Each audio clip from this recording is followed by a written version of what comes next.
You ever get caught up in the routine of life? Get up, go to work, come home, get up, go to work, come home. And even though you have a good life and even though everything is provided for, life is just kind of boring. It's just a little monotonous. This is Orisha Oko. This is the Orisha of the farms, the fields of agriculture, fertility. Orisha Oko is also a hunter. And while life is boring, he gets up one day, he says, let me go on a hunting adventure. But before going on this adventure, Orisha Oko decides to pay a Babalawo a visit. Because it's kind of like something have to change with my life. Like things just can't keep going like this. It's just not happening. So Orisha Oko goes to the Babalawo and the Babalawo tells him things are about to change for you. You're about to go on a hunting trip, but on this hunting trip, don't be greedy and remember to make the proper sacrifices. So of course Orisha Oko makes the sacrifices to Ogun, Ochosi, Osayin, and to the forest itself before stepping foot into the forest.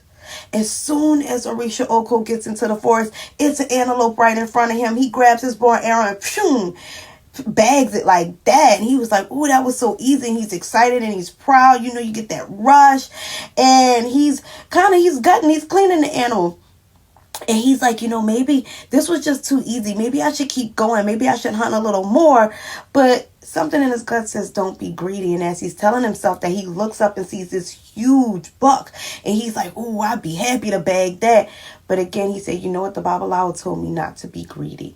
So Orisha Oko packs up and goes home. When he gets home, he talks to his employees and he's like, hey, I need y'all to clean this antelope up real good, cook it up real nice, and invite your family and friends over. Tell them I'd be honored to have them over for a feast.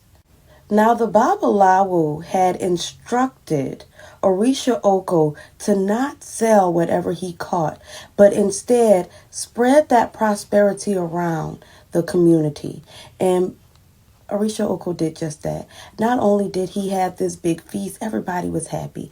The next morning, Orisha Oko wakes up and the crops that he had just planted, the things that he had just put into the ground were fully grown and abundant and huge. And his crops really took off. This leads Orisha Oko to great wealth and prosperity.